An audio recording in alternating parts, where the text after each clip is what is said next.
여러분, 안녕하세요. 오늘 해설 시간에는 개혁주의 청교도 신학의 관점에서 레위기 18장과 20장을 아주 깊이 있게 파헤쳐 보려고 합니다.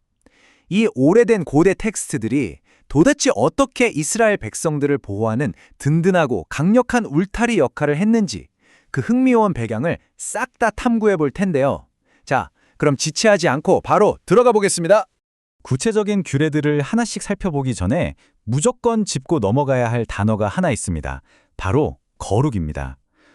이번 해설에서 거룩은 그냥 착하게 살자 이런 도덕적인 수준이 아니에요. 부패하고 타락한 세상의 문화로부터 하나님의 사람들을 말 그대로 철저하게 구별해내는 과정을 뜻합니다. 오늘 우리가 다룰 모든 내용은 바로 이 거룩이라는 안경을 딱 끼고 보셔야 완벽하게 이해가 되실 겁니다. 자, 오늘 우리가 함께 살펴볼 전체적인 로드맵입니다. 1번 거룩의 교과서 레위기를 시작으로 가정과 생명의 보호, 창조 질서와 정결한 제사, 금지령의 3가지 신학적 이유, 그리고 마지막 5번 거룩한 백성을 향한 소명까지 복잡해 보이는 고대 텍스트를 핵심만 짚어서 명쾌하게 해설해 드릴게요. 좋습니다. 그럼 첫 번째 섹션, 거룩의 교과서 레위기, 타락한 문화로부터의 구별부터 시작해 볼까요? 여기서 정말 흥미로운 건 우리가 레위기를 바라보는 시각을 완전히 한번 뒤집어 볼 필요가 있다는 겁니다. 텍스트를 자세히 분석해 보면요. 이 장들에 나오는 규칙들은 사람들을 억압하려고 대충 만들어진 게 절대 아니에요. 오히려 이스라엘 백성들이 곧 들어가게 될 가나안 땅의 그 음란하고 가증한 풍습들을 스펀지처럼 흡수하지 못하도록 꽉 잡아주는 아주 구체적이고 엄격한 실전 대비용 교과서였던 겁니다. 이어서 두 번째 섹션, 가정과 생명의 철저한 보호, 약자를 위한 철저한 울타리로 넘어갑니다. 가장 먼저 등장하는 게 바로 근친상간에 대한 금지령입니다. 놀랍게도 당시 가나안 족속들은 가족 공동체 안에서의 성적인 결합을 종교적으로나 문화적으로 그냥 용인했어요. 하지만 이에 맞서는 하나님의 명령은 진짜 단호합니다. 부모, 형제, 손자녀, 친척 할 것 없이 싹 다 금지하거든요. 왜 그랬을까요? 가정을 단순히 성적인 욕구를 채우는 도구로 전락시키지 않고 가족이라는 그 도덕적인 기초와 질서를 정말 철저하게 지켜내기 위해서였던 겁니다. 두 번째로 다루는 건 진짜 듣기만 해도 끔찍한 몰렉 숭배 풍습입니다. 가나안에서는 자기 자녀를 불 한가운데로 지나가게 해서 우상에게 바치는 말도 안 되는 잔인한 일들이 일어났습니다. 텍스트는 이 잔혹한 행위를 생명의 가치를 짓밟는 행동이자 언약의 자녀를 우상에게 넘겨버리는 아주 심각한 배교 행위로 보고 엄격하게 금지하죠. 생명을 무슨 수를 써서라도 지켜내려 했던 율법의 진짜 목적이 여기서 아주 훌륭하게 드러납니다. 자, 세 번째 섹션입니다. 창조 질서와 정결한 제사, 인간의 존엄성 지키기에 대해 살펴볼게요. 세 번째 금지령을 있는 그대로 객관적으로 한번 들여다보겠습니다. 당시 가나안 사람들은 농사가 잘 되게 해달라, 풍요롭게 해달라는 명목으로 제사 때의 동성애나 짐승과의 교합 같은 행위들을 했습니다. 이 텍스트에 따르면 이런 금지령들은 인간이 하나님의 형상을 잃어버리고 짐승과 같은 수준으로 타락하는 걸 막기 위해 만들어졌다고 설명합니다. 그러니까 인간의 존엄성을 지키고 성적인 행위들이 창조 질서라는 그 선 안에서만 이루어지도록 아주 명확한 가이드라인을 그어준 거죠. 네 번째 금지령은 신잔창기, 풍습을 정확히 겨냥합니다.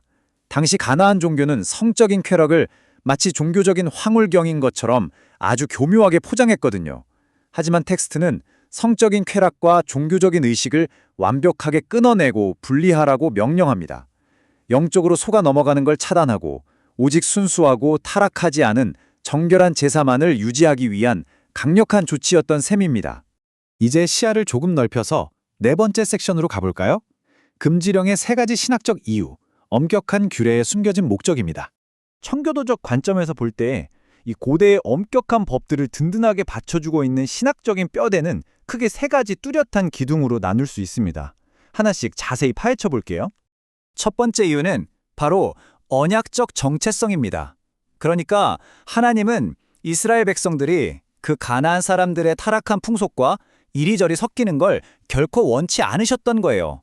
세상과 타협하지 않는 완전히 구별된 거룩한 국가로 남기를 바라셨던 거죠. 이게 바로 그들의 정체성이자 핵심이었습니다. 두 번째 이유는 땅의 정결인데요. 와, 이 원리가 정말 흥미롭습니다. 끔찍하고 가증한 죄를 지으면 사람의 영혼만 더러워지는 게 아니라 실제로 그들이 딛고 서 있는 물리적인 땅 자체도 더러워진다는 원리거든요.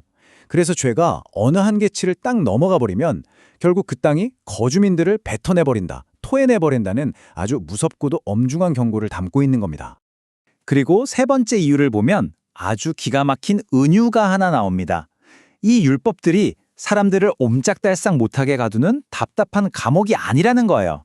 오히려 참된 생명, 가족, 그리고 하나님의 복을 외부의 위협으로부터 안전하게 지켜주는 든든한 울타리와 같다는 겁니다. 이 울타리라는 개념이 바로 이 복잡한 규례들을 완벽하게 이해하는 마스터키라고 할 수 있죠. 자, 벌써 마지막이네요. 5번째 섹션, 거룩한 백성을 향한 소명, 우리를 향한 강력한 부르심입니다. 이 레위기 전체 구조를 쭉 훑어보면요. 결국 우리에게 피할 수 없는 하나의 분명한 선택지를 딱 던져줍니다. 착취와 죽음으로 끝나는 가나안의 문화를 따라갈 것인가, 아니면 하나님이 부르시는 생명과 거룩의 문화를 선택할 것인가.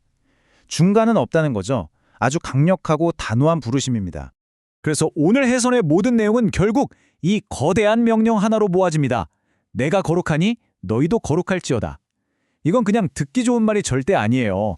타락한 세상의 거센 물결을 거슬러 헤엄치면서 매일매일의 평범한 일상 속에서 나는 구별된 사람이다라는 걸 삶으로 직접 증명해내라는 아주 실제적이고 묵직한 메시지입니다. 자, 오늘 준비한 해설을 슬슬 마무리하면서 여러분께 질문 하나를 던져보고 싶습니다. 우리가 방금까지 쫙 살펴본 이 방대한 역사적, 신학적 데이터들을 바탕으로 보았을 때 말이죠. 수천 년 전의 이 엄격한 보호의 울타리 규례들이 과연 오늘날을 살아가는 우리에게는 어떤 메시지를 던지고 있을까요? 이 해설 시간이 끝나면 여러분 각자의 삶의 자리에서 이 깊이 있는 질문을 한번 곰곰이 숙고해 보셨으면 좋겠습니다. 오늘 해설 끝까지 함께해 주셔서 정말 감사합니다.